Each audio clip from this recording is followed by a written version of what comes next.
Na hiyo ndiyo sababu ninapenda rais. Dunia mzima, ulimwengu mzima, huwezi pata mtu amechaguliwa kuwa rais hata kama ni ngumu namna gani, atoe mtu sehemu ingine ama mrengo ingine aweke kama waziri wake wa fedha.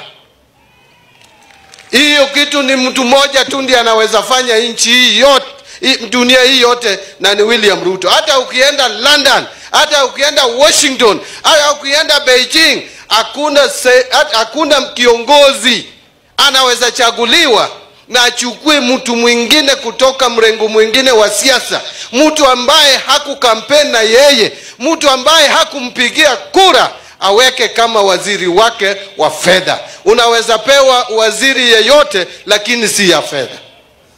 Ama hapo nimesema uongo? Hiyo inamaanisha William Ruto is a different leader. He is a courageous leader. He takes risks. He did not know that once he picks Mbadi to be his minister for finance, what will he do? But I want to assure you that mimi sita let down. Sitamwangusha.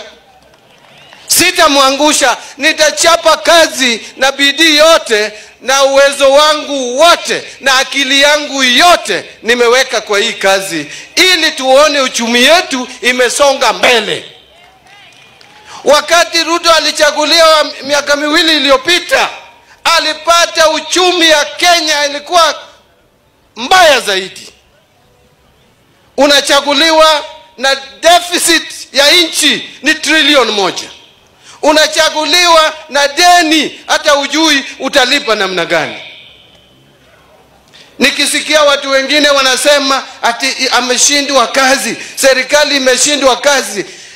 Kuna watu wengine wanafikiria mtu akimaliza miaka 2 anaweza badilisha Kenya ikuwe Washington, Beijing ama London.